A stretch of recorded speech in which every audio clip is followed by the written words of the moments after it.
Hello दोस्तों, आज हम राजा विक्रमादित्य और प्रेत आत्मा की कहानी को आपके सामने लेकर आए हैं। यह कहानी राजा विक्रमादित्य की वीरता और अडिग साहस का अद्भुत उदाहरण है, लेकिन इस बार उनका सामना एक ऐसी अज्ञात शक्ति से हुआ जो रहस्यमयी और अत्यंत खतरनाक थी। रात के अंधेरे में एक अजीब सा सन्नाटा था। उज्जयिनी के राजा विक्रमादित्य राजमहल में विश्राम कर रहे थे। अचानक उनके महल में एक भयभीत सैनिक दौड़ता हुआ आया और राजा को बताया, महाराज, पड़ोसी राज्य में एक भयावह आत्मा ने कहर बरपा रखा है। हर रात लोग गायब हो रहे हैं और अगली सुबह उनकी लाशें मिलती हैं।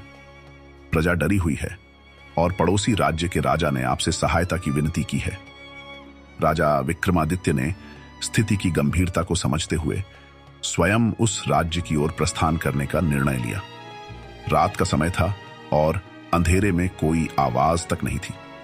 रास्ते में विक्रमादित्य एक निर्जन गांव से गुजरे, जहां हर घर के दरवाजे बंद थे और कोई भी बाहर नहीं दिख रहा था। यह गांव अत्यंत डरावना और सुनसान था। राजा ने देखा कि हर घर के बाहर राख से बने हुए अजीबो गरीब निशान बने हुए थे। विक्रमादित्य ने अपने रक्षकों से कहा, यह जगह अवश्य ही किसी रहस्य को छुपाए हुए है। उन्होंने ध्यानपूर्वक निशानों का निरीक्षण किया और समझ गए कि ये निशान किसी तांत्रिक क्रिया का हिस्सा है। राजा ने साहसपूर्वक गांव के अंदर जाने का निश्चय किया। गांव के अंत में एक विशाल जर्जर हवेली थी। जैसे ही राजा उस हवेली के निकट पहुंचे, अचानक वहां का माहौल और भी अजीबोगरीब हो गया।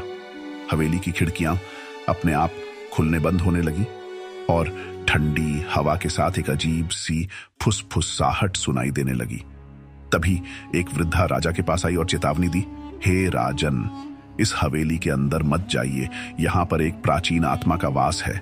वह आत्मा बेहद शक्तिशाली है और उसने आज तक किसी को जीवित नहीं छोड़ा। लेकिन राजा विक्रमादित्य किसी भी रहस्य और खतरे से पीछे हटने वाले नहीं थे। उन्होंने वृद्धा को आश्वस्त किया और हवेली के अंदर कदम रख दिया। हवेली के अंदर हर ओर अंधेरा था। राजा ने अपनी तलवार निकाली और सतर्क होकर आगे बढ़े। अचानक उनके सामने एक परछाई प्रकट हुई। यह कोई साधारण परछाई नहीं थी। यह एक अजीब और डरावना आकार था, जो मानो किसी इंसानी चेहरे को विकृत कर डरावनी शक्ल में बदल चुका था। वह आवाज में बोली, हे राजा विक्रमादित्य, तुम यहां क्यों आए हो? क्या तुम्हें मृत्यु का भय नहीं है?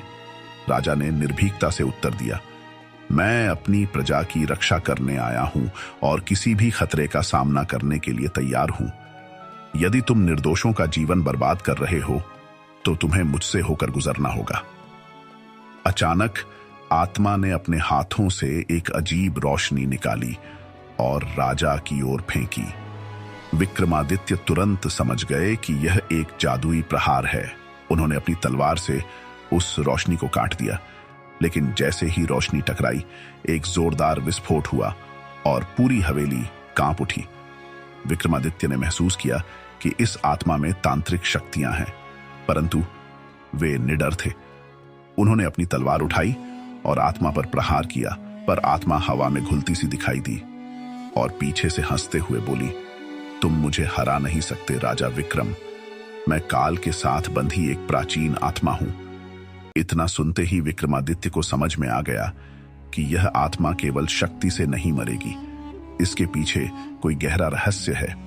तभी उन्होंने देखा कि हवेली के एक कमरे में एक पुराना पीतल का घड़ा रखा हुआ है।